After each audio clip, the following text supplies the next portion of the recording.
Welcome to the next video in the Cold War series.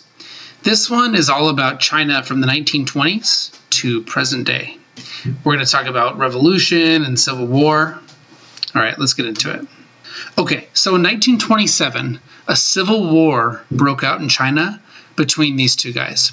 We have Kai-Shek, who led the non-communist nationalists, and we have Tse-Tung, who led the communists.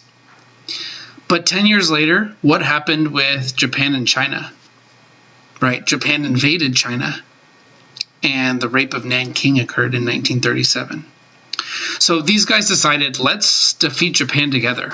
But meanwhile, they were both planning their next moves behind each other's backs.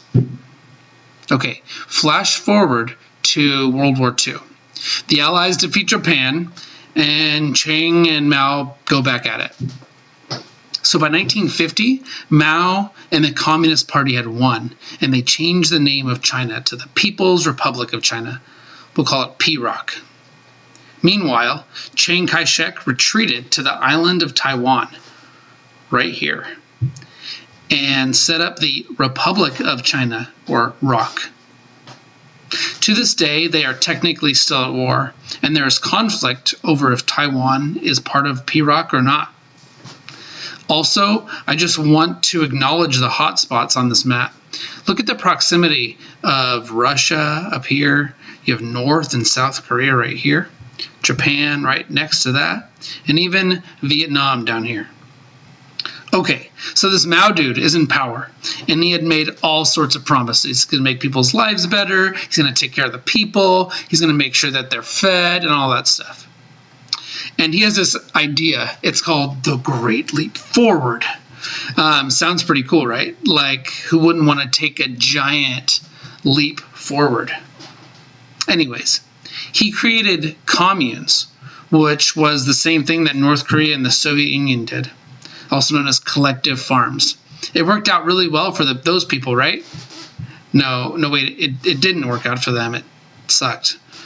These programs led to severe droughts and mass starvation, and was ended just 2 years later. Good job, Mao. Okay, so just 6 years after the Great Leap forward, Mao started a campaign to get rid of anyone who might be a threat to his leadership. Sounds like something Stalin would do, right? Okay, so basically, Mao would recruit teenagers by telling them that they would get power, money, a cool name, the Red Guards, and they could drop out of school. Sounds pretty good, right? Not to mention, these young people were impressionable and easily manipulated, especially the uneducated ones. Okay, so what did the Red Guards do?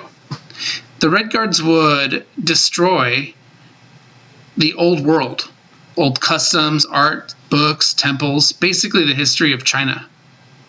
They would also kill and torture innocent civilians.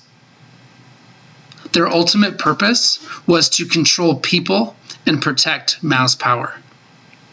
In the picture at the top left, it shows a crowd of children reading Mao's Little Red Book. This book was supposed to be carried on you at all times, and it contained 267 quotes from Mao himself. You could be killed or imprisoned by the Red Guards for either not having it on you or for not even memorizing parts of it. One famous quote from it is this: "Every communist must grasp the truth. Political power grows out of the barrel of a gun." Basically saying, you can only gain power with violence.